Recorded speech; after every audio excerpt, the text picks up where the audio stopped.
On This Week in Enterprise Tech, the pandemic has done a number on different sectors of the market, especially when it comes to cybersecurity, while some sectors are just not prepared, like the EDU. So we'll talk about that and what's going on there. Plus, is it time to be more intentional when it comes to fighting phishing attacks? Well, Curtis will take us through that.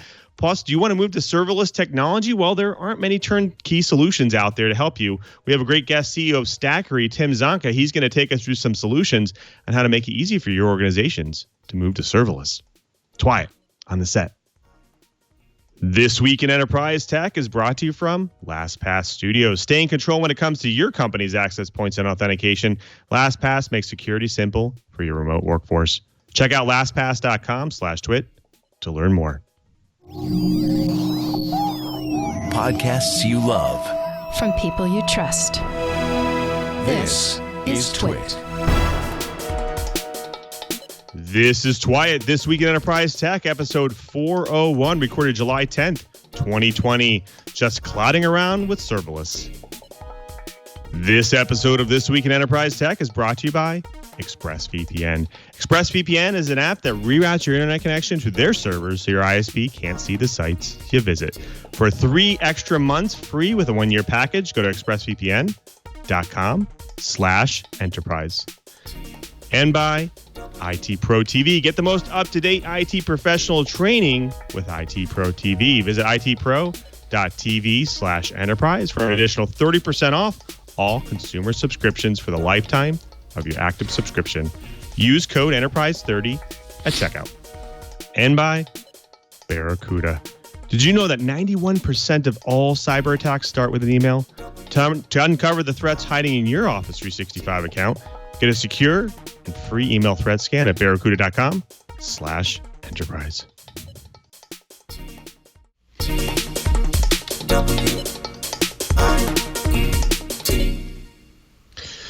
Welcome to TWiT, This Week in Enterprise Tech, the show that is dedicated to you, the enterprise professional, the IT pro, and the geek who just wants to know how this world is connected. I'm your host, Louis Maresca, your guide through this big, giant world of the enterprise. But I definitely can't guide you by myself. I need to bring in the professionals, the experts in their field, starting with our very own geek in paradise, Mr. Brian Chee. Cheebert, always amazing having you here. What's keeping you busy this week? I'm actually going old school for some surveillance systems that I'm helping to retrofit. Seems there's an awful lot of analog surveillance cameras out in the world. And the problem is, as we start moving towards remote surveillance and, AI and things like that, analog just doesn't cut it anymore. So I've been playing around with a bunch of Axis analog to digital converters. And funny enough, those actually work very, very well. And they even have a way of using the RS-485 to control the tilt, pan, and zoom and do it for a fraction of the cost of changing out all the cameras. Don't you wish that's how all technology would be, is being finding solutions that's a fraction of the cost? Yeah. I wish that's the way it would always been. Well, thanks for being here, Cheever. Plus, we have our favorite enterprise and IT news journalist as well, Mr. Curtis Franklin, senior editor at Dark Reading. Curtis, always great to see you, my friend. What's keeping you busy down there in Florida? Well, it is great to be here, and I've had a great week that actually does a lot to explain why I love being a journalist so much. This week, I have had a conversation with someone who's using machine learning on hardware counters to do detection of various vulnerabilities. I've had a conversation with someone who's just written a brand new book on C language programming practices. And I've had a couple of great conversations that are going to lead up to a story on DJI drone security. So all that's been going on for me. Articles to come, lots of fun here in Florida and at Dark Reading. Looking forward to it, especially the DJI one. That caught my attention because I was thinking of getting one of those units. So we'll have to wait and see. Well, folks, it's been fairly busy in the enterprise news space this week, so we should get started for sure. Now, we all know that this pandemic's done a number on some different sectors of the market, and we've seen actually an increase in cyber attacks. However, some areas are not prepared as usual, like the EDU. We'll talk about that, what's going on there. Plus, we try to be intentional about learning something from experience, right? Well, maybe it's time we use that model to start fighting phishing attacks as well. Curtis will take us through that. Plus, your organization might want to take the shift to serverless technology, right? Well, unfortunately, there's not many turnkey solutions out there, and it's not easy as just uploading code to the internet. Now, we have a great guest to talk us through some solutions here. He's the CEO of Stackery, Tim Zonca, on the show, and we'll get through that as well. But first, it's been a busy week in the enterprise, so let's go ahead and jump into this week's blips. Now, the pandemic has driven the development of new markets all over the world. What if I told you it has also driven innovation in the biometric sensors as well, especially in digital door locks and in payments? Would you be surprised? Well, we'd love to hear from you on that. Now, you might ask, why is this market developing? Well, governments and public-private companies are looking into methods to reduce virus impact. An analysis of a global smart lock market done by Grandview Research says that forecasts the market, which has valued at $1.2 billion in 2019 on 7 million units sold, is going to grow to an 18.5% from 2020 to 2027. That's a large growth. Now, there are many use cases here that are causing the increase in usage. In fact, one surprising one is a surge for in-possession medication distribution lockers with biometric access connected to the prison scheduling system. That's an interesting one. To ensure social distancing, prisoners can take their medication without meeting with a nurse or doctor. Now, on the payment side, fingerprint cards has become the latest biometrics expert to point to the COVID-19 pandemic as an essential new factor driving interest in contactless biometric payment cards. Now, it's urging consumers to ask their banks for the next generation technology here. In addition to consumers being frustrated with having to remember a plethora of PINs and passwords, who wants to touch a screen or a pen used by hundreds, sometimes thousands of people? Well, as this year continues to evolve, so is the adoption of old and new technology to drive for better acceptance of its users. What is your organization doing here? We want to hear from you. Well, researchers are using machine learning to foil facial recognition. Facial recognition is quickly becoming a disruptive and highly controversial technology with very few limits imposed by privacy policies. Academic researchers, however, have found ways to, at least temporarily, cause problems for certain classes of facial recognition algorithms, taking advantages of weaknesses in the training algorithm or the resulting recognition model. Last week, a team of computer science researchers at the National University of Singapore published a technique that locates the area of an image where changes can best disrupt image recognition algorithms, but where those changes are least noticeable to humans. Now, currently, researchers need to know the class of algorithm, and they can develop a solution for that, but they're working on techniques that would generalize the process to have one solution that would work for every class, both current and future. This research raises the possibility of creating photos that people can easily perceive, but that foil commonly used facial recognition algorithms. Turned into a filter, for example, the technique could allow users to add imperceptible changes to photos to make them more difficult for machine learning algorithms to classify and therefore foil the development of reverse image search engines. Even if the researchers do find an approach that could foil the most common approaches to facial recognition, though, the surveillance system makers would likely be able to find ways to work around the technology, say the researchers at the university. The best way to limit artificial intelligence, they say, is through policy rather than technology. Well, Harvard and MIT are suing the Trump administration to block the deportation of their online-only students.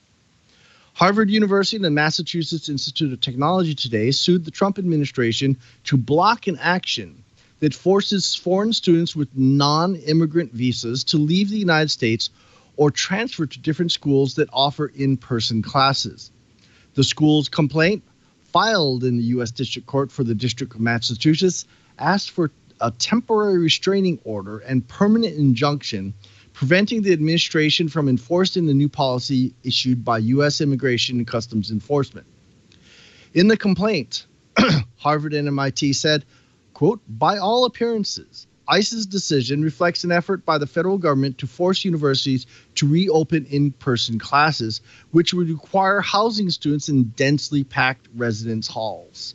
notwithstanding the university's judgment that it is neither safe nor educationally advisable to do so, and to force such a reopening when neither the students nor the universities have sufficient time to react or to address the additional risks to the health and safety of their communities.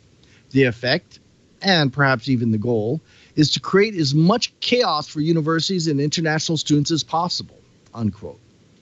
The ICE policy will especially be problematic for Harvard and MIT students from certain countries such as Syria, where civil war and an ongoing humanitarian crisis make internet access and study all but impossible, according to the lawsuit. Others come from Ethiopia, where the government has a practice of suspending all internet access for extended periods, including presently starting on June 30th, 2020.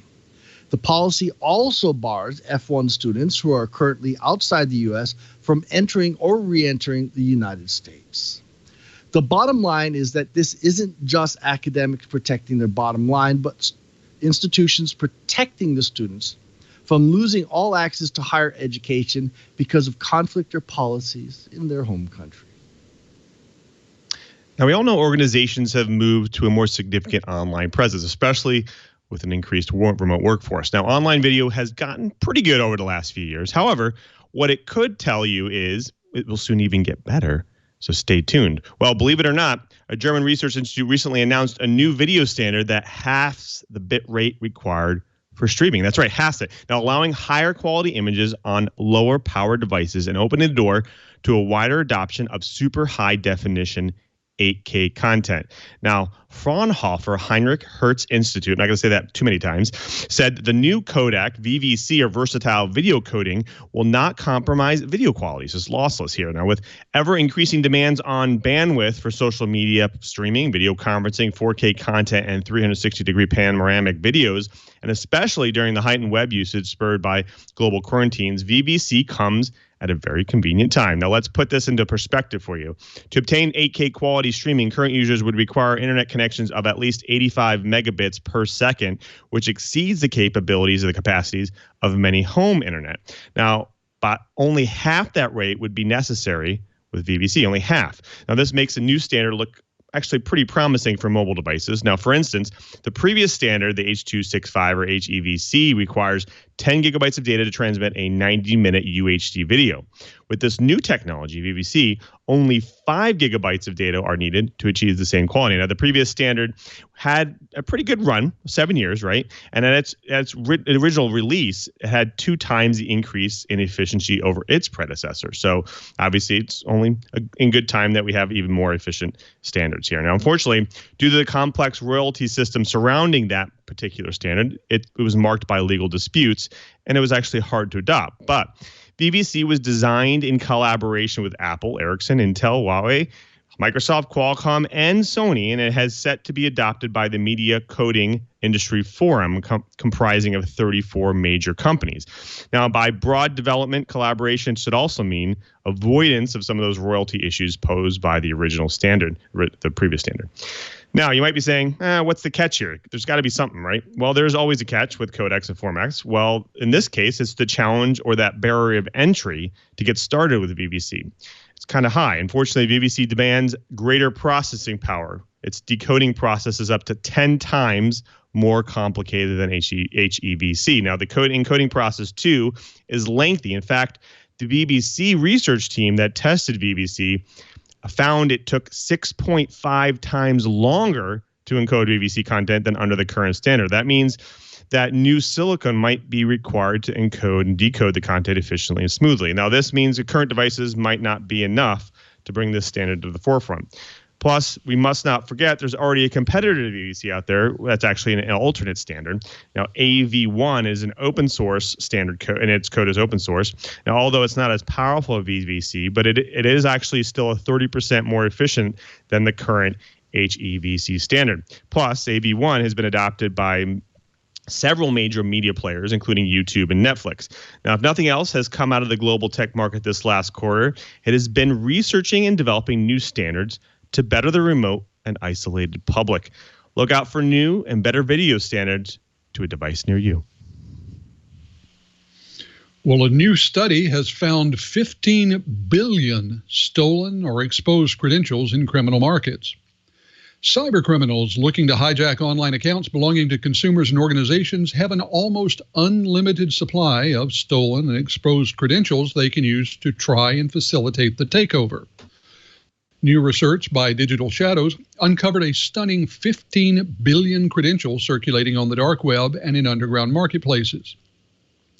The compromised credentials from over 100,000 breaches in recent years were associated with a wide range of accounts, including domain administrator accounts, bank and financial records, and social media and video streaming service accounts. Now, the prices in the criminal marketplaces for these credentials ranged from an average of more than $3,000 for domain admin accounts to $70 and change for bank accounts, $21 and change for account access for antivirus programs, and less than $10 for credentials to adult sites.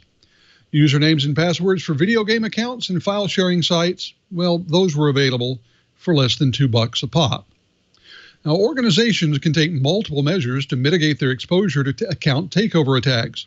Among them is the need to monitor for leaked employee credentials via sites such as Have I Been Pwned, and for mentions of the organization or brand on criminal forums.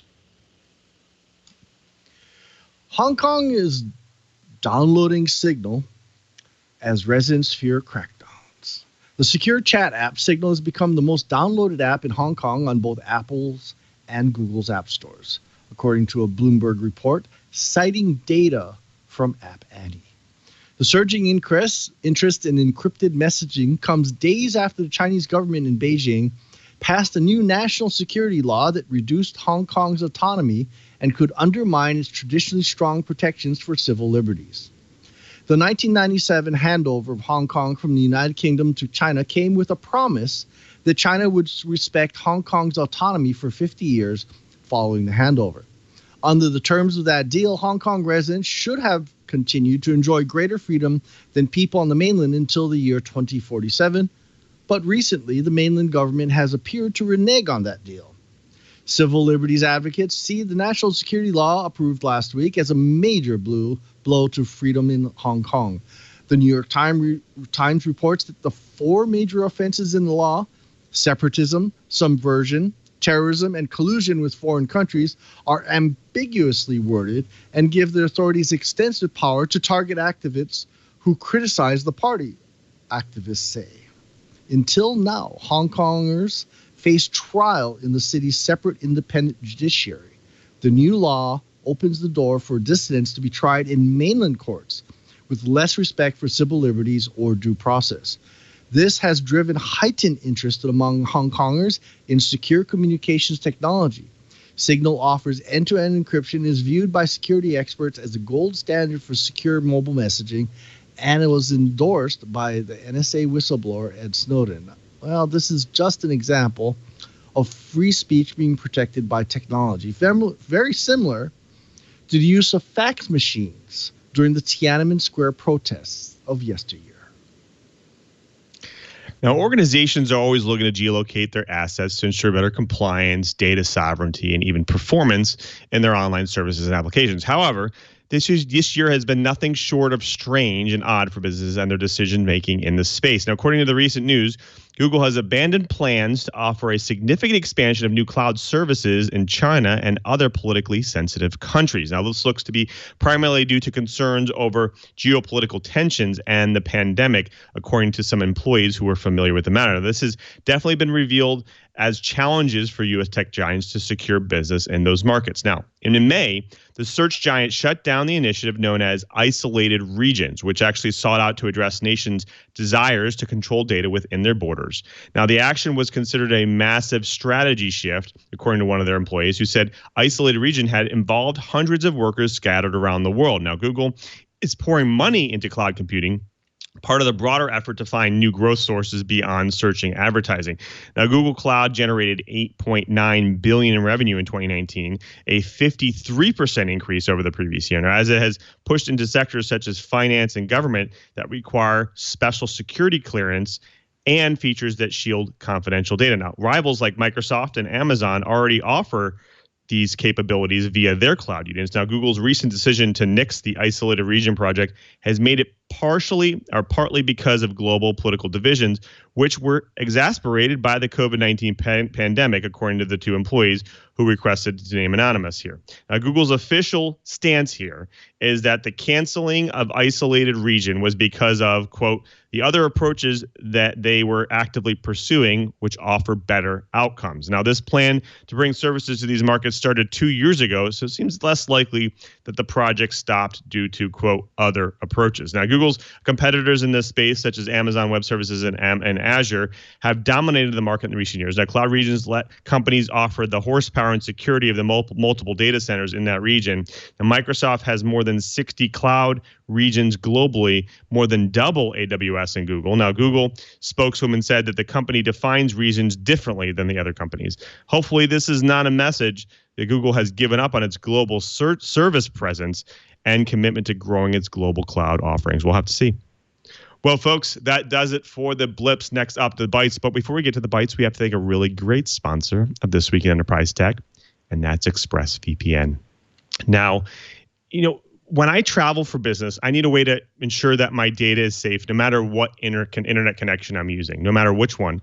Like you and me, we probably hop between Wi-Fi networks, whether we're abroad or we're out on, even just out in the car somewhere. And sometimes you tether your device to a hotspot that you may be unfamiliar with, that network might be unfamiliar. My question to you is, what better way to ensure your security and privacy when you're on those types of networks or even at home than by using ExpressVPN? Now, when I use it, I don't even know I'm using it anymore because of the number of global nodes they have and the speed of their network. Now, the latency is so low, I don't even notice I'm using it anymore, especially when I'm watching videos. That's great. Now, I know most of you are probably thinking, why don't you just use incognito mode, right? Let me tell you something. Incognito mode does not hide your activity. It doesn't matter what mode you use or how many times you clear your browser history. Your internet service provider can still see every single website you visit. That's right. That's why even when I'm home, I never go online without ExpressVPN. Now, it doesn't matter if you get your internet from Verizon or Comcast or any other local ISP. ISPs in the U.S. can legally sell your information to other companies, like ad companies. Now, ExpressVPN is an app that reroutes your internet connection through their secure servers so your ISP can't see the sites you're visiting, right?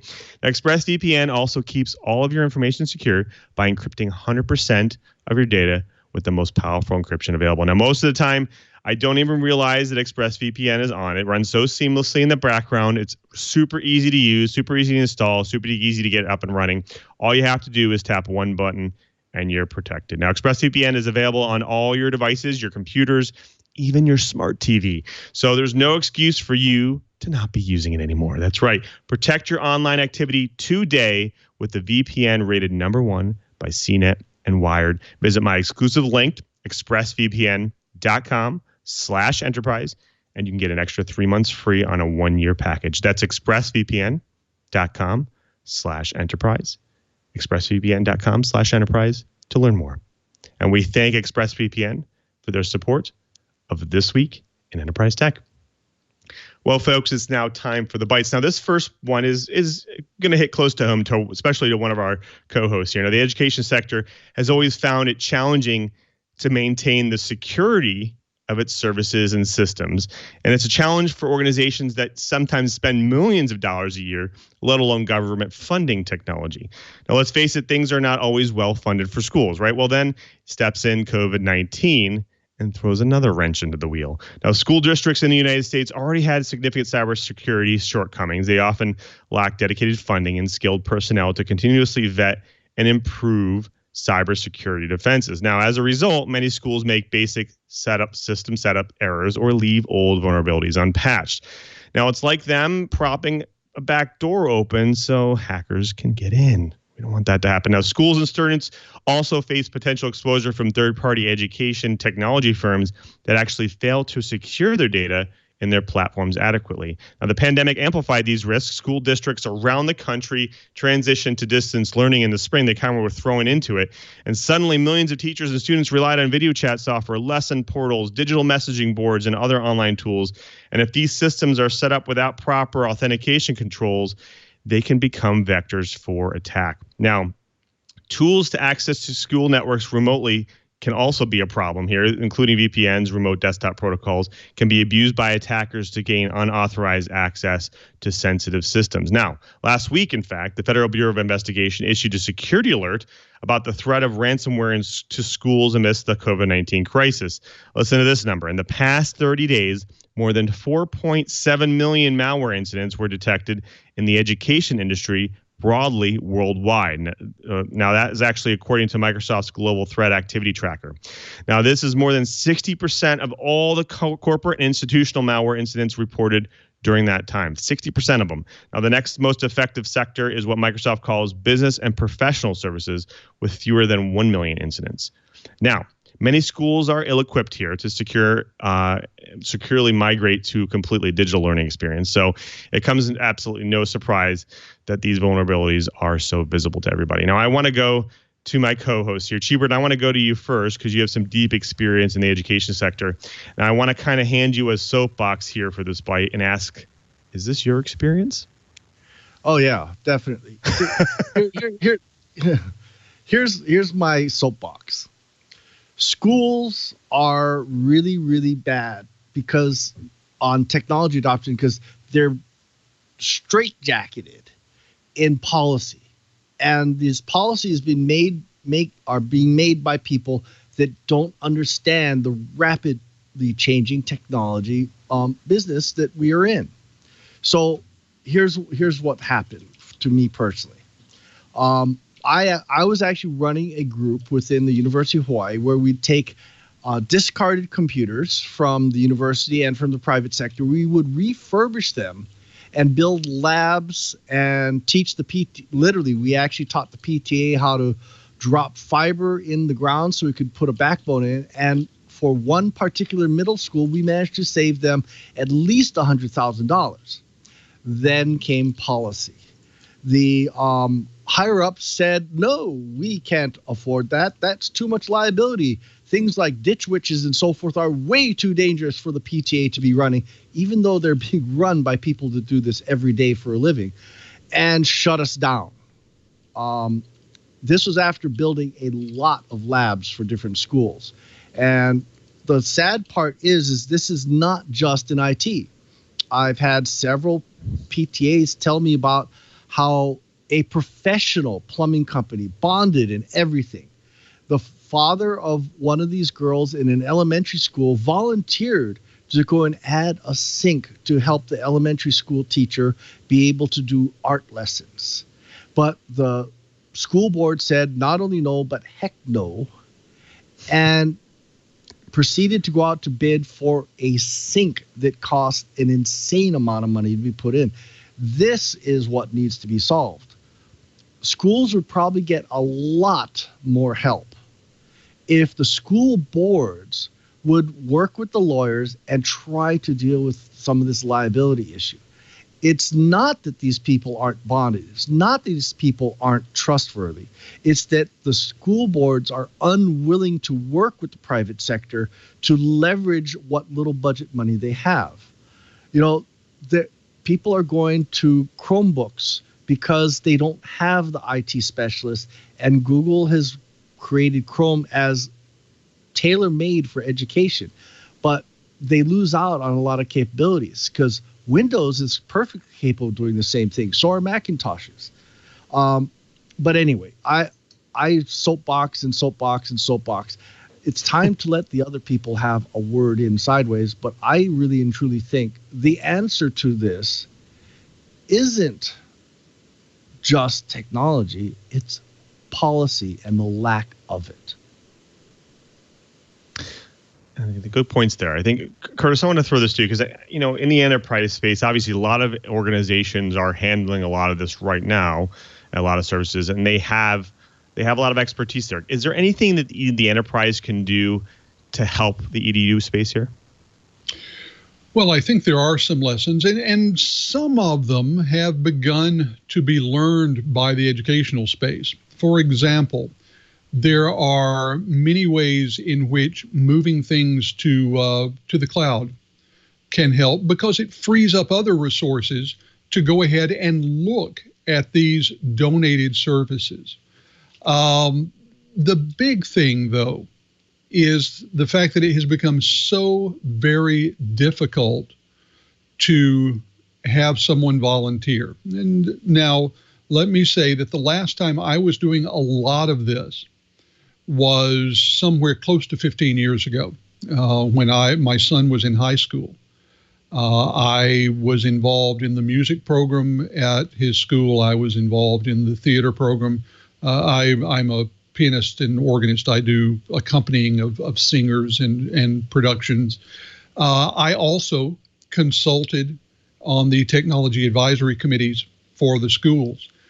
And it reached a point where just to be able to be on campus, they were requiring extensive and, let me say, expensive background checking for any volunteer. It's a terrible dance that they have to do. And this is, again, something that enterprises can help with, because while a company has to feel confident in the security stance of anyone that it allows onto its corporate campus, schools have to do the same thing, and they have taken what is unfortunately a very common point of view, which is, we won't deal with the problem. We'll simply outlaw all participation. I think what they need to do, especially today, is figure out ways to deal with it, figure out where the risks actually lie, and sit there and find solutions. Unfortunately, in too many cases, figuring out where these risks lie involves taking away some profit potential for a handful of educational contractors. And therefore, the economics and the justification for doing it can be hard to come by. Makes sense. Now, Chubert, I want to throw this last one to you because, you said, hey, there is one thing they can do. What about training? What about if we train their users more? Because obviously, sometimes you have your weakest links in your system, and most of the time that's your users. Is the cheapest thing here maybe to just do a little training on some best practices here? Because I have personal experience here. I dealt with my 3 kids having to deal with online learning, in the elementary space, and I can definitely tell you the teachers were just not ready. They just weren't familiar with the services and how to use them efficiently, securely. Is this something that they could do better that actually helps maybe alleviate some of this?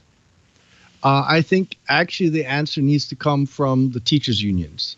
The reality that I've been working with is only a small, really small number of teachers are willing to take an extra effort to go and get trained up on emerging technologies and emerging fields to enrich themselves. These teacher enrichment days are too far and few between.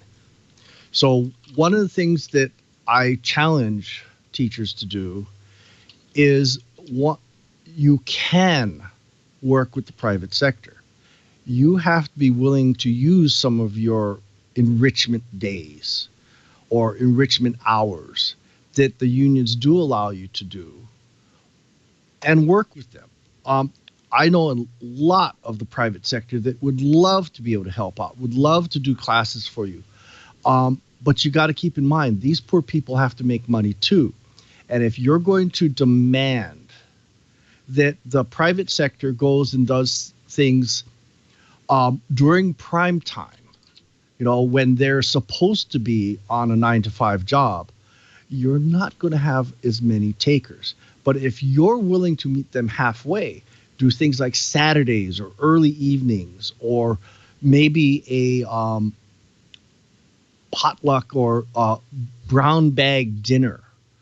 I've done that for a couple of schools, and the results have been stunning. There is ways to do this. It's just the sad part is teachers, you got to meet them halfway. I know you're underpaid. I know you're understaffed and all that. But if you want to get ahead of the game, maybe you need to take a page from some of the technology industries where you're constantly learning, and you go and try and meet these professionals halfway so that they can help you help yourself. Absolutely. I like that. I like that a lot. Thanks, Chee. That's a good way to close out that bite. But we do have another bite. Now, we all try to be intentional about learning something from experience, but can it be more intentional when it comes to cyber insecurity? What do you think, Curtis? We hope so. You know, here on TWiT, there is a friend of the show, Tim Titus, who talks about root cause analysis all the time. In science and engineering, root cause analysis is a method that's used to identify the main source of a problem. Engineers go in and don't worry about things like blame, but they ask questions to understand why an issue occurred. What happened? What went well? What didn't go well? Did we get lucky somewhere? What can we do to improve to avoid the problem happening next time? In doing all these things, the engineers collaborate on incremental tweaks to tools and processes. The key to all this is being intentional about learning something from the experience rather than assigning blame. In most security awareness programs, phishing exercises are part of the process. The problem is they usually lack intention, and there are many security professionals that will question their usefulness as they are generally performed. In many of these, security teams send email and check who opens them, clicks on links, shares passwords, and does other things. Why do they do this? Now, some people will argue that it's for compliance or to educate staff, and some say that it's to shame those who take the bait. Phishing exercises can be great things as long as we're intentional about why we're doing them. What if we went into these phishing exercises as intentionally as engineers go into root cause analysis? We would start by being intentional by deciding what it is we want to achieve through the effort. We're creating an exercise with a specific purpose in mind, not just to check a box. If we're not sure what the goals are, in other words, what changes we want to result from this, we should put some thought into why we're doing the exercise in the first place. Did some executive ask us to? Is it something that, well, we just do this once a quarter? Is it something that our compliance auditors require us to do? Why are we doing this? This thing that's certain is that we can create a more useful exercise if we're clear about our goals for doing so. We often talk about phishing exercises as something we're doing for our staff, to educate them on what phishing looks like and to teach them what to do if they receive a suspicious email. With some advanced planning, though, and with a clear intention, we can use these exercises to the benefit of security. We can learn more about the people we support, learn how they work, learn what they need from the security staff. Let's face it, we cannot empower people to work in a security manner if we don't understand how to support them to do just that. Now, we can leverage this and identify who our security champions are. Who are the ones who will report reliably every single exercise, the ones who ask questions, the ones who want to learn more. These people recognize that security is important for their work, and it's important to recognize who they are and recognize who sees security as a social responsibility. We need to support these people, encourage them, empower them. Shoot, start a security club, bring snacks, have swag, do what you need to do. So, have you ever wondered how your awareness training is going? If you have clear goals and clear intentions, you can create better metrics. You'll know what to measure once you're clear on what you're trying to achieve. Phishing exercises can help you achieve any number of goals, but you have to be very clear about what those goals are before you start. I want to turn to my co-host. And Lou, first to you, is intention something that you tend to be aware of in the work that you do and in the environment in which you do it? Absolutely. Like, I think intentions are a key factor to ensuring that we understand the different facets of usage. Like, if we understand how people were intended to use something, we'll better understand how we can secure it, how we can make it more performant, how we can ensure that it's compliant. And I think these are really important things to use during an engineering process, is to make sure that you're understanding the intent behind the system, and how people are going to use it. Now, there's also the flip side as well, because obviously people use things normally, sometimes, especially software, and not intend to like how it's intended to be used. And so sometimes you can get yourself into trouble because the services can't handle it.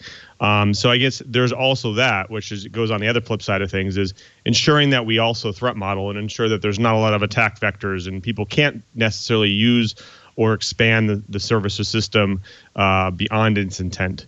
And so that is a difficult challenge, because now you're getting into a space where you do need the experience to be able to understand that. And so I think it's an important thing to do anytime you're developing something, anytime you're engineering something. You know, I like that you said that. One of my favorite testing statements is that someone who says that their system is foolproof just hasn't tested it against a big enough fool. And I think that is something you would probably say that you have seen evidence of that in the work that you've done. Brian, I want to turn to you because you have done security at a number of different levels, and you've been responsible for both implementing security and setting policy for security. Have you found yourself in situations where you were being asked to develop security by people who were not clear on the intentions, and did that cause you problems? Actually, yeah. The interesting thing is the intentions are all good, but I like to use the word attention. If you're going to do training, if you're going to do exercises, how do you get your user population to quit going through them like zombies? You need to get their attention. Now, if you are an underfunded school or educational institution, or you're a government agency, you have a little bit of rules blocking you from holding carrots in front of your user population. So for that, I'm actually going to take a page from my wife's management book. She goes, and her organization actually collects a whole bunch of aluminum cans, and her people would turn them in, and that pot of money was used for Christmas parties or birthday parties and things like that. Now, in the government, we're not allowed to spend money on things like parties. It's been abused so badly over the years that it's forbidden for the most part. So we use tricky things like that, turning in aluminum cans to get a small pot of money so we can fund activities. You could easily fund the activities to have prizes or rewards for people that actually pay attention to your activities and practices and trials or whatever you want. I think getting the attention of your user population is just as important as making sure the intention of the activity is well known. Well, I think both attention and intention are things that we need to keep in mind. And my intention right now is to move us along to the next segment of TWiT. For that, Lou, we'll turn it back over to you. Well, folks, that does it for the bites. Next up, we get to bring in a guest to drop some knowledge on the TWiT, right? But before we get to our guest, we have to thank another great sponsor of This Week in Enterprise Tech, and that is IT Pro TV. Now, you're a busy professional. I'm a busy professional. It can be difficult to learn new skills or develop skills to make a career change, right? Well, do you know how long well-qualified tech job candidates are on the job market? 10 days. It's not hiring. It's It's more like a bidding war out there. Well, IT Pro TV is an engaging and effective online IT professional training platform. They will help guide you into the IT career of your dreams with all the support you need to be successful. Now, you can take courses for network skills or security skills, Linux, Apple, and more, earn certificates in A+, CCNP, and so many more, including CompTIA. Now, IT Pro is actually the official video training partner for CompTIA and has 12 CompTIA on-demand courses. With over 5,800 hours of IT training, IT Pro TV is the best place to go for getting started or continuing your IT career. Now, I found a great feature of IT Pro TV for you and your teams. They have learning coaches. I run a large team, and I can tell you everyone has a different career goals and paths.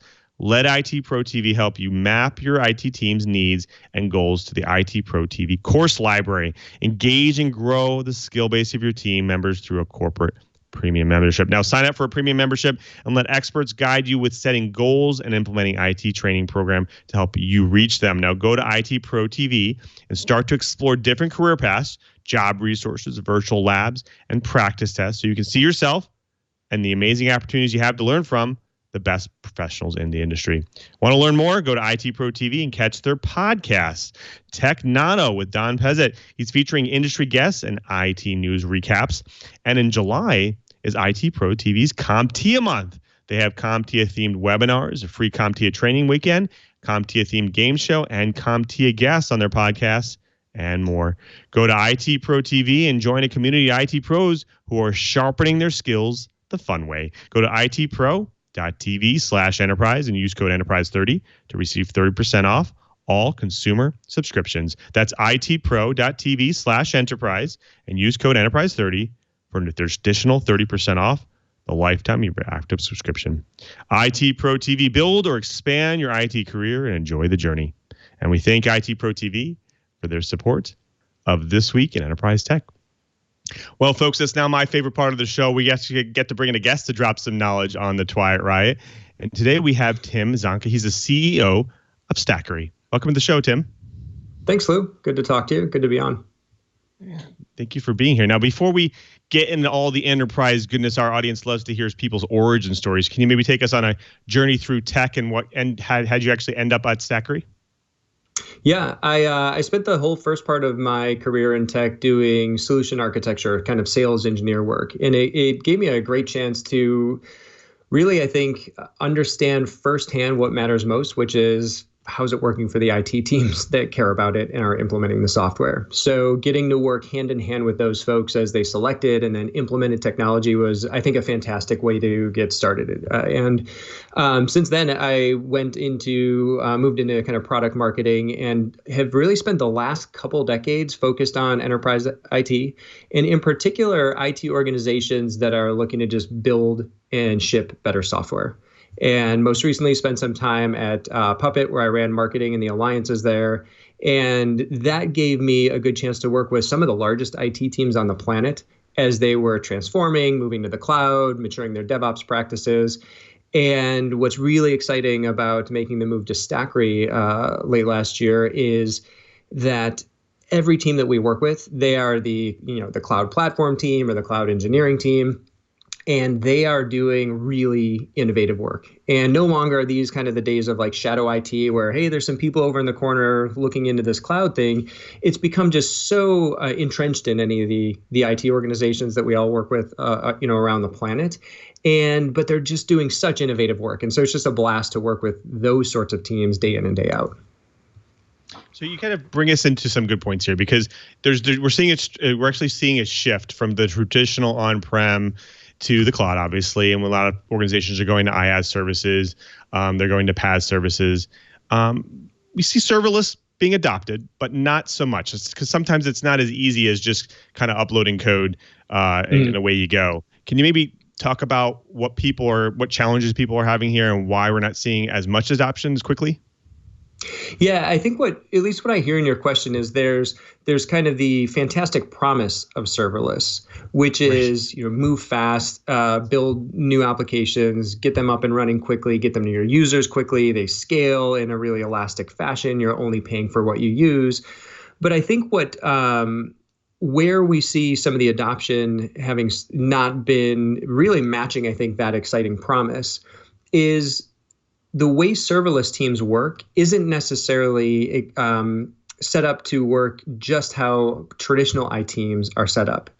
Meaning that even in a modern shop where they have cloud native technologies, maybe it's container-based technologies, and they're practicing, DevOps or whatever they call their modern SDLC, there still tend to be the dev and ops teams separate. And the processes, the practices set up are still, there are still some set of people writing the code and still some set of people actually running the applications once they're out there. And they tend to be not only different roles, but different teams.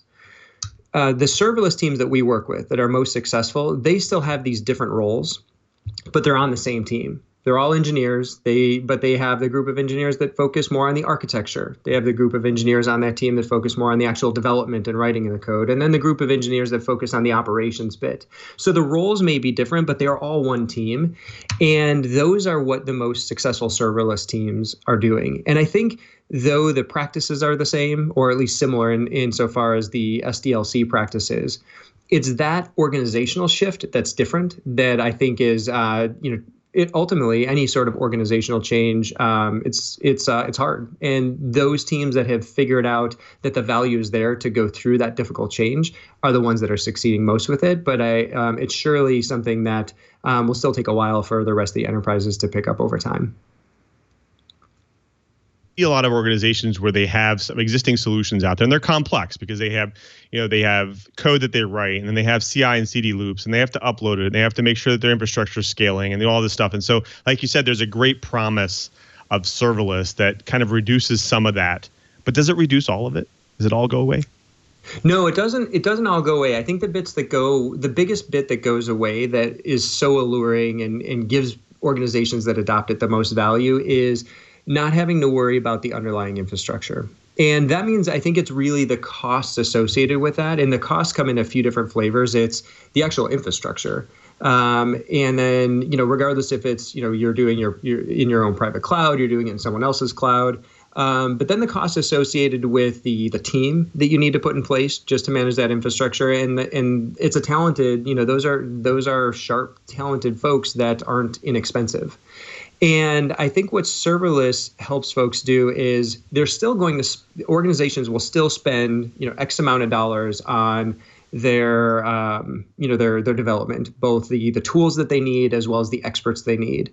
And again, those experts can command a premium in the market. But the big difference is all of that money is spent on delivering value to customers and not on the underlying infrastructure. And so the most progressive customers we see, I was just talking with one of our largest customers, they're a large global financial services institution. And the person who runs the business unit, she says, hey, look, every penny as well as every minute that we have going toward this project, she wants on delivering value to customers, not on the underlying plumbing. And I think that's the biggest thing that folks, I think the biggest value, but everything else, there's still the same set of challenges. You're still defining your infrastructure as code. You still have to figure out what does our security look like and make sure we're embedding the right permissions, at the onset. How do we scale repeatability and use of the patterns that we are blessed within the organization and that we want to make sure people rely on to adhere to security practices, compliance practices, things like that. There's still that same set of challenges to tackle, regardless if you're developing serverlessly or in any other set of underlying technology. Right. Now, you just said something interesting because it says, okay, I'm getting rid of my infrastructure, potentially reducing the complexity of my DevOps. What about security? How does this help for security as well? So my take is that it helps bring security a lot farther left in the process. And so I've heard a lot of different kind of monikers over the last few years where it's shifting security to the left, if it's DevSecOps, whatever people call it. It's this idea that the right sorts of security frameworks, the right sorts of kind of security, the way you have the permission set up across the different resources that are talking to one another, that those sorts of considerations can move way earlier in the process. And frankly, not only can they move way earlier in the process, but I think the biggest thing is they have to move earlier in the process. And the reason for that is one of the things that serverless does is in any other sort of DevOps or modern SDLC sort of practice, even if you're relying on kind of a containerized environment, or surely if it's a virtualized environment, notions of infrastructure as code. So a practice that has been proven to help organizations really adhere to and practice DevOps or whatever they call their modern SDLC, that's just a nice to have. With serverless, it's a must-have. And so the result is when you're defining your infrastructure as code from the very first moments, this is what we want the architecture of the application to look like. These are how the resources should talk to each other. This is what our environments look like. Once that's defined as infrastructure as code, that's the first moment that security can get baked into that architecture. So what we find is our customers that are doing this well, they have those security-minded engineers, right in at the onset. And it just becomes part of the practice. So we think this helps organizations adhere to and start to practice a lot more modern set of security practices as part of their software development lifecycle. Amazing. So we're going to go to Ed in a minute, but I just want to add one more question before I bring my co-host back in as well. And I'm big on tooling. I'm big on having that developer experience. And I one thing I noticed with your solutions, you have a lot of great tools. I saw some VS Code integration tooling, which is some really cool stuff there, doing visually piecing together templates for your serverless technology. What are some of the features that that you guys come with to kind of ease this into that model of serverless? Yeah, it's a good question because the features that people come to us for tend to be different than the ones that they end up using us for long term. Sure. You had mentioned our VS Code plugin, or we have a really fantastic visual way of understanding the architecture of your application. This is why people find us. You can quickly scaffold out your applications. It produces well architected AWS code in the background. It happens to be SAM in the background. And that's the reason people come to us. It helps us accelerate their adoption of serverless. The reason people stick around, though, is for stuff that, regardless if you're using that interface or not, helps them make sure that as they scale their practices of serverless development across a team, they could do so in a consistent way that has their security and compliance practices in mind. So you can define your environments in AWS, you can automate your CI/CD processes out across these environments, lock down who has access to see and do what across each of those. And those are the sorts of capabilities people tend to rely on us for over the long run, regardless if they're using kind of that reason they came to us, which is to accelerate that initial adoption of serverless. Well, when we come back, we do want to get into that more, and I want to bring my co-host back in as well. But before we get to all of that, we have to thank another great sponsor of This Week in Enterprise Tech, and that is Barracuda. Now, Barracuda is the provider of cloud-enabled enterprise-grade security solutions that protect email networks, data, and applications. Now, think about it. Suddenly, you have dozens, hundreds, maybe even thousands of employees working remotely, right? Well, each one of them getting tons of emails every day, making them vulnerable. Now, 91% of all cyber attacks start in the email. Spear phishing, ransomware, account takeover, conversational hijacking. Multiply that by how many employees you have times how many emails. One click on the wrong email can cost you money, customers, and even sometimes your reputation. Now, Barracuda researchers have seen a steady increase in the number of coronavirus-related spear phishing attacks since January, and they have been observing a recent spike of 667% in this type of attack since the end of February. Now, get the protection you need for your company with Barracuda Total Email Protection. It includes a lot of stuff here. Now, listen to it. All-in-one email security backups and archiving, AI-based protection from spear phishing, account takeover, and business email compromising, as well as automated incident responses that gives you options to quickly and efficiently address those attacks. Now, security awareness training is also available to help you and educate you and your organization and your workforce so your employees can be the first line of defense against attacks. Now, we have covered this couple times on TWiT. Now, in the current climate, the bad guys are targeting people using social engineering techniques. They impersonate organizations like the UN World Health Organization or even the U.S. Center for Disease Control and Prevention to trick users into opening malicious emails. And then your user opens that code, that site that has that code on it, and their devices are now attackers. It's time to take back control of your security and ensure the safety and security of your business with Barracuda. To uncover threats hiding in your inbox, get a secure, free email threat scan of your Office 365 account risk-free at barracuda.com/enterprise. That's barracuda.com/enterprise. Barracuda/enterprise. Barracuda, your journey secured. And we thank Barracuda for their support of This Week in Enterprise Tech. Well, folks, we've been talking with Tim Zonca, CEO of Stackery, about serverless technology and a lot of its promises and some of the solutions out there. But I want to bring my co-host back in. Brian, I want to throw it over to you first. Brian? I'm asking for an opinion. There's been a lot of comments that I've heard about some old timers talking about, gee, moving from these big, server farms or a full operating system, infrastructure as a service, to containers or serverless in general. Their complaints have been, where's the safety net? Where are the controls? How do I monitor these things? What kind of tools does Stackery have to help these issues?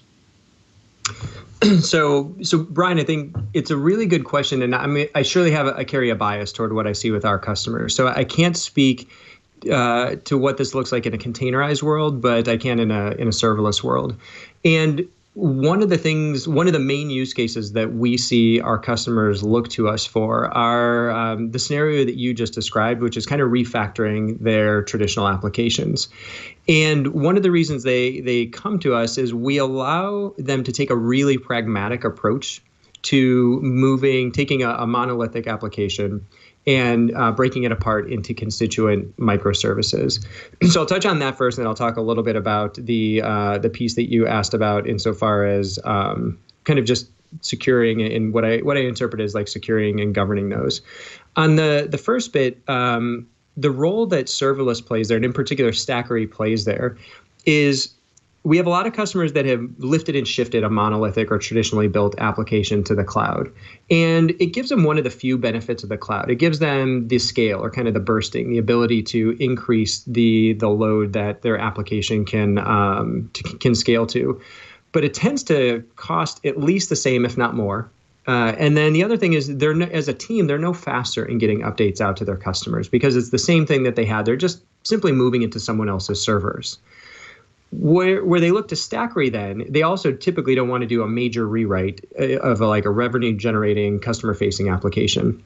So what they look to Stackery for is we look at these applications with them and we say, well, let's take off problematic route by problematic route and just simply refactor those. And so these problematic routes tend to either be the ones that are the highest cost routes, or the ones that don't scale very well, or some mix of the two. And bit by bit, they'll refactor those routes serverlessly. And this, a lot of customers, they'll kind of take a strangler pattern approach to doing this that gives them that pragmatic route by route refactoring approach. In the end, then they may have entirely refactored their application, but it hasn't been a massive project where they had to disappear for a while, rebuild an application and relaunch it. They've just been kind of bit by bit refactoring this. The end result is then it's entirely based on a constituent set of managed services coming from their cloud provider like AWS or something like that. And now, not only do they get that bursting and that scalability, the cost associated with our customers tend to see about a 90% cost reduction because of that, because they're just paying for that bursting that they're actually using. And they're also not managing the underlying infrastructure. And then they also see just the speed gains that you don't see if you're just doing a lift and a shift, in that you can go ahead and update the application bit by bit. It allows these teams to iterate much faster.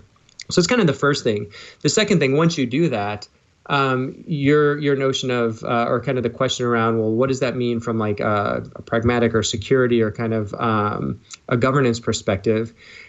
Now that you have each of these constituent routes or these resources talking to one another, it's really straightforward to say, well, how do they work? What's the governance applied to each of these, and how do we ensure that the right sort of thing is happening?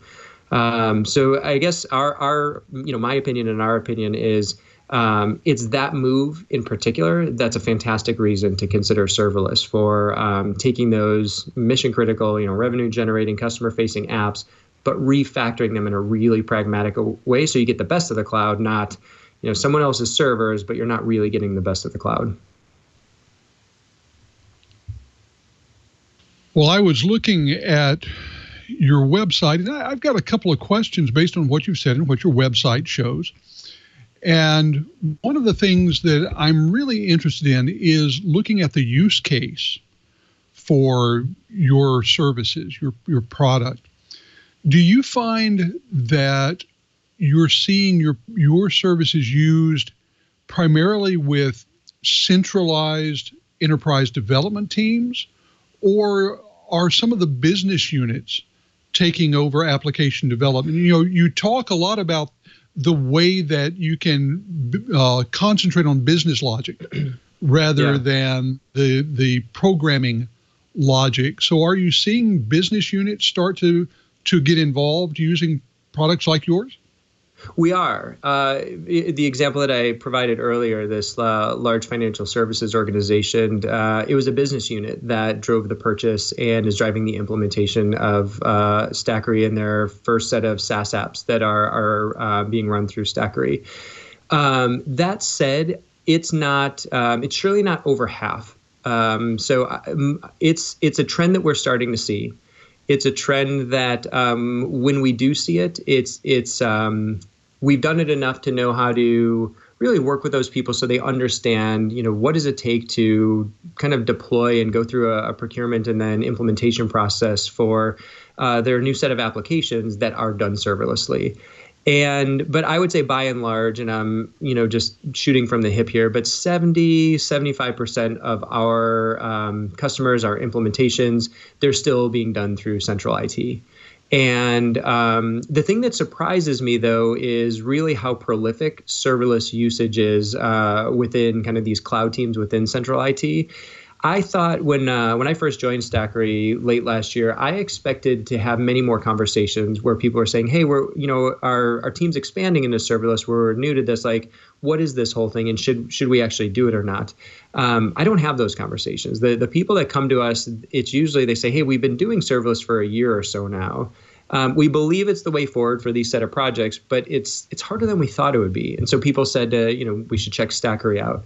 But those groups, Curtis, to your point, I would say it's still the vast majority is on the central IT side and always in some sort of cloud group, cloud platform team, cloud engineering team. Okay, that makes a great deal of sense. And the next question is related to that just a bit, because you were talking about a lift and shift. You were talking about all kinds of what amount to redevelopment process. It's taking applications and redeveloping. Do you have a sense from your customers how much of the way they're using your products are, in fact, those redevelopment versus developing new applications? And do you see any difference in the way they're using it for the two uses? Yeah, our breakdown is roughly like the three main use cases that we see. The one that I mentioned before, that sort of modernization. So it's not only that they've migrated, but they want to modernize. That's somewhere around 40-ish% of our customers. The other 40, or the next 40 rather, it's just net new greenfield applications. So there isn't the burden of kind of legacy code that they need to worry about. They have a new project, a new set of applications that they're delivering, and those are about equal in weight for the amount of time that we spend working with our customers on those. And it's about 40% in each of those categories. The remaining 20% is what I call innovation around the edges, and these are organizations that have some sort of enterprise application. It might be something that they built. In many cases, it's actually something that's provided by a cloud offering, but it's a cloud offering that's maybe started 10 years or so ago, and it's become a prolific and well-entrenched, established enterprise offering within that organization, and so they can't go and customize the core. And so what they do is they innovate around the edges, and they use serverless technologies to do that. And that accounts for about 20% of our business. So it's a good mix between the refactoring of existing code and building net new stuff. And then there's that last smaller category of kind of almost like a mix of the two. Very good. Well, thank you for that. I think it is getting time for us to turn things back over to Lou, because I suspect we're running short on time. Lou, take it away. Tim, thank you so much for being here. We are running a little bit low on time. I did want to give you maybe a chance to tell the folks at home where they can go, maybe learn more about Stackery and how they can get started on it. So just go to Stackery.io, and from there you could sign up for free. You can actually, without even signing up, you can go ahead and model out an application and see what it's like to understand what a serverless application would look like, to architect it, to develop it, and ultimately to deliver it to your cloud environment. So Stackery.io, and you'll get all you need right there. And again, if I'm kind of wrapping up, at least for my portion, thanks, Lou. It's been great to join you. Thanks also, Curtis and Brian, for your questions. It's been really a pleasure to be part of the show. Thanks again. Appreciate you being here. Well, folks, you've done it again. You sat through another hour of the best dang enterprise podcast in the universe. So tune your device to TWiT. But I do want to thank everyone who makes this show possible. This is a team effort, and we have the best team in the market. That's right. My co-host, starting with our very own Mr. Brian Chee. Cheebert, what's going on for you in the coming weeks, and where can people find you? Well, thank goodness that flight of ospreys are done. Wow, those things can shake the house. I am on Twitter, ADVNETLAB, Advanced Net Lab, and I'd love to hear from you. You can see what's going on with me. If you want, feel free. I am Cheebert, spelled CHEEBERT, at TWiT.com. My students had a Dilbert naming convention, and they all decided unanimously I had to be Cheebert. But why don't you instead send email to TWiT at twit.tv, and that'll hit all the hosts, and we'd love to hear from you. Show ideas, you name it. Toss us a line, and we'd love to hear from you. Thanks, Cheebert.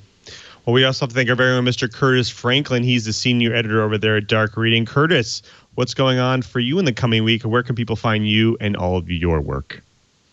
Well, you can certainly find me at Dark Reading, and especially over at the edge of Dark Reading, doing a lot of getting ready for Black Hat and DEF CON. Black Hat's coming up in about 3 weeks, and I'm talking to a fair number of the people who are going to be presenting. There are some great presentations that are going to be happening there. I'm going to bring you previews of as many of those as I can, and then we'll be covering the show live as it goes on virtually. In the meantime, I'm also talking to people. Like I said, I've got conversations coming up with DJI on drone security. I've already had a conversation on C programming practices for better applications, and better means more secure. So lots of great stuff. I will always be tweeting about those at KG4GWA. Also, you can catch me on Instagram, Curt_Franklin. One way or another, please let me know what you think of my pieces and what you would like to see us cover at Dark Reading. Thank you, Curtis. Like I said, best team in the business. Well, folks, I also thank you as well, because you are the person who drops in each and every week to get your enterprise goodness, and want to make it easy for you to watch and to listen, to catch up on your enterprise news, right? Well, go to our show page right now, twit.tv/TWiT. There you'll find all the amazing back episodes, the show notes, the co-host information, the guest information, and as well as the stories we do during the show. But more importantly, next to those videos there, you'll get those helpful subscribe and download links. Support the show by getting your audio version or video version of your choice, and listen in on any one of your devices. That's why, especially on any one of your podcast applications. We're on all of them.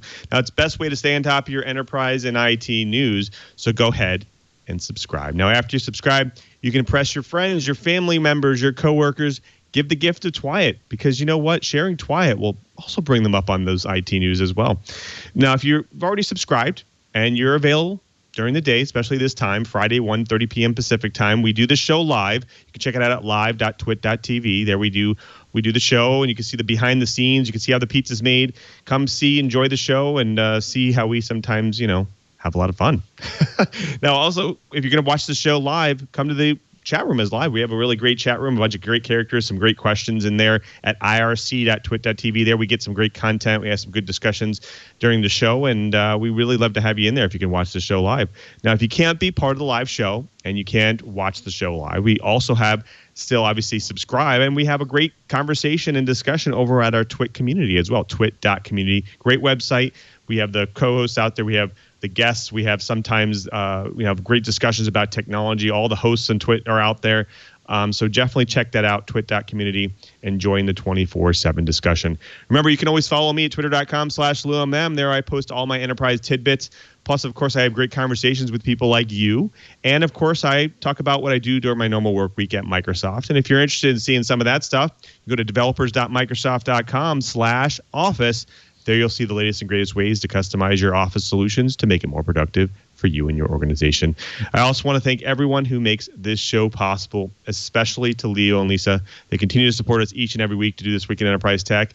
We couldn't do this show without them and all their support. I also want to thank all the engineers and staff at TWiT. They support us each and every week, and we couldn't do this show without them. And of course, I want to thank Mr. Brian Chee one more time. He's not only our co-host, but he is also our tireless producer. He does all the bookings and the plannings for the show, and we really couldn't do this show without him. So thanks again, Cheebert, for all of your support. And before we sign out, we have to thank our TD for today, Jeff. Jeff, thank you so much for being here, my friend. Now, let me think. Are you still alone in the studio, or is it you starting to get a little bit more people rolling in here and there? No, we're looking at the stats, and things are still going up. So I am the only one here today in this wonderful studio. I really miss the hustle bustle and setting up all the cameras, getting the shows ready with all the other great people here. And but today I'm here by myself, so looks like it's going to be that way for a while. But really enjoying what I'm doing, and I really enjoy this show. Another great guest. Me too. Thanks a lot, Jeff. Well, until next time, I'm Louis Maresca, just reminding you, if you want to know what's going on in the enterprise, just keep quiet. Hey folks, I am Micah Sargent, co-host of Tech News Weekly right here on the TWiT network. Yes, Tech News Weekly is a show we do every week, Jason Howell and myself, where we talk to people who are making and breaking the tech news. That's right, it's journalists, it's inventors, it's app makers, it's everybody who's bringing the tech news in a given week. It's all the stuff you want to know about in bite-sized chunks in a fantastic package. So be sure to subscribe. It's twit.tv/TNW.